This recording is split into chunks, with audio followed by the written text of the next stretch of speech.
Hello, my name is Colin Sandifer, and I had the opportunity of working with the Indiana Dunes National Park, working on the Hobart Prairie Grove located in Hobart, Indiana.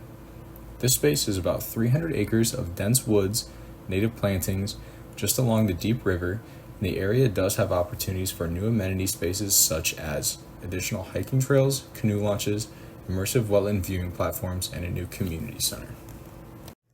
One of the first things that I wanted to do after getting this project was hop into ArcGIS and look up the parcel identification of the area and the surrounding parcels near Hobart Prairie Grove. By then doing that, I wanted to do a stoplight analysis showing the potential future expansion of conservation land within this area. Green meaning that this area could be acquired by one of these conservation groups and have active conservation work happening on it. Yellow could be a 50-50 chance of it happening in the near future, and red meaning it's already developed land or there's no way that this could be acquired within the near future. By doing this, I also wanted to talk to the Indiana Department of Natural Resources, specifically Derek Nimitz from the DNR, just to see how they manage their properties when it comes to conservation work around the area. The next thing that I want to do is look at the ecoregions of northwestern Indiana, primarily the three that you see in front of you: the Illinois-Indiana Prairies, the Chicago Lake Plains, and the Michigan Lake Plains. The Hobart Prairie Grove is located in 54B, the Chicago Lake Plains.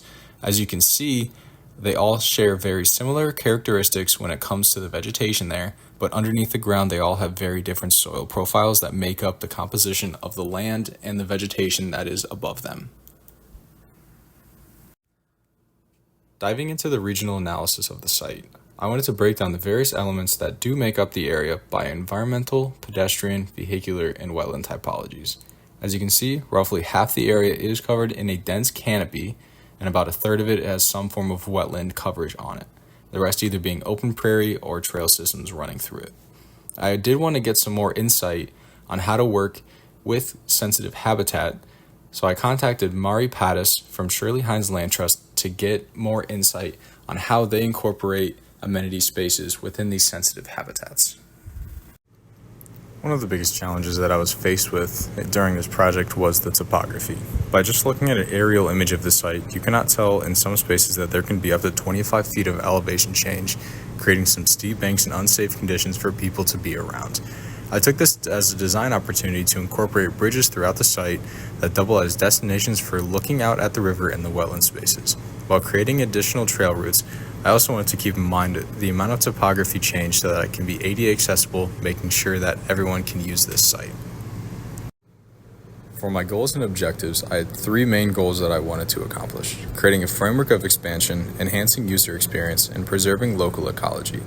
For the expansion, I wanted to add a building, more trails, and community involvement were the three main topics that drove my decision for this goal.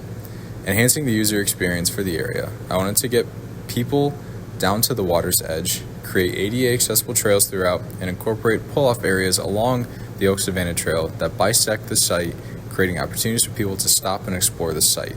Lastly, by preserving local ecology, I wanted to incorporate signage that educates users about the landscapes that they are in, have elevated pathways for users to walk while not eroding or degrading the land, and lastly, encouraging the community to come and listen to conservation efforts that are taking place not only at this site, but all the sites around Hobart and the greater northwestern Indiana.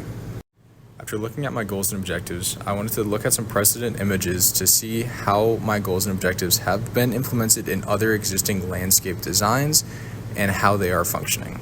For example, you can see the buildings, you can see how the Oak Savannah Trail would have those shelters, and then the elevated pathways, as well as the wetland area and experiences that you would feel down there. And looking at the activity focused, you have your shelters, you have the pull-offs that would be incorporated into the Oak Savannah, and you also have the kayak launches that would get people down to the deep river. Taking a look at my master plan, you can see the addition of the trail systems. There's roughly 3 miles of additional trailers that I've added within the site, while also creating opportunities for more trails to be added in the future.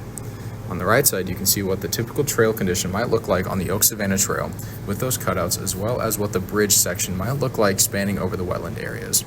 As you can see, there are a lot of native plants on the site, so I just wanted to highlight 5 of the native plants that you might see while walking along these trails. Since the area is owned by the Indiana Dunes National Park, I wanted to get their insight on how they would like the site to operate and function. They mainly wanted to see additional trail systems put in place with access down to the water for additional programming, and ideally they would like to see a building either put on their site or near their site for multiple organizations to showcase their work, have amenity spaces, and give visitors a wayfinding element to start and venture outward towards these areas. Looking at the trail conditions, I wanted to create 3 distinct trail typologies that can be implemented throughout the whole site. The first one being the Oak Savannah Trail cutouts with shelters for people to park their bikes, sit, and enter the site while all being right next to the entrance and exits of these trail routes. The next one would be the bridged areas of the site, these mostly being near the main wetland and river spaces. They provide a safe and enjoyable space for people to stop and look out while crossing safely. Lastly, looking at the typical trail condition, I just had some improvements to it, widening it from 10 to 12 feet wide so groups can easily walk throughout, while also putting down some crushed stone in some areas to make it more ADA accessible. Now I want to take a look at 2 of the amenity spaces that are down close to the water, the wetland platform and the kayak launch. Both of these areas are about 3 foot off the ground, so water can encroach underneath if the wetland does flood. On the left, you can see the platform provides a space for people to immerse themselves within nature while also not disturbing it. On the right, you can see the kayak has 3 launches, and they either can be used as viewing platforms, launches, or boat storage for those who are entering the site from the deep river. All these areas are ADA accessible, creating a destination for everyone to visit and enjoy. Where the building is located will be an anchor of conservation work that is being done within the area. By creating a building that multiple organizations can use, this is the ideal opportunity for showcasing conservation work, holding community events and meetings, or even having a family picnic before heading out to the trails. With over 24 parking spaces, this does decrease the distance of the nearest parking lot by a quarter of a mile, creating a closer entry point to the rest of the site. There are 2 main outdoor gathering spaces that anyone can use or reserve for family outings, group gatherings, or just having lunch outside on a nice day. Taking a look at the building's entry point from the road, you can see that there is signage and parking up close against the building. This provides people a place to sit and stay, or they can park their car and head along the trails. Looking at the master plan in the top right, you can see that numbers 4 and 5 are areas where organizations can showcase on a small scale what they do when it comes to conservation work. This also provides an opportunity for them to educate the general public on what they can do in their own yards to help with the local ecology. You can also see the 2 entry points located at number 3 provide pathways to the building and parking lot from the Oak Savannah Trail. There are some lawn spaces for people to sit for outdoor events and social gatherings close to the building or near the outdoor shelter that is next to the native prairie. Lastly, I wanted to look at a larger scale impact of the building's location in relation to other areas that are surrounding Hobart and the rest of northwestern Indiana. As you can see within the 1 and 2 mile range, there are other conservation lands that are managed by Shirley Hines and the DNR, as well as Save the Dunes. Within 3 miles, you can see that the downtown district of Hobart is located within that. 7.75 miles away is the rest of the Indiana Dunes National Park and Lake Michigan, and lastly, Valparaiso is 10 miles away.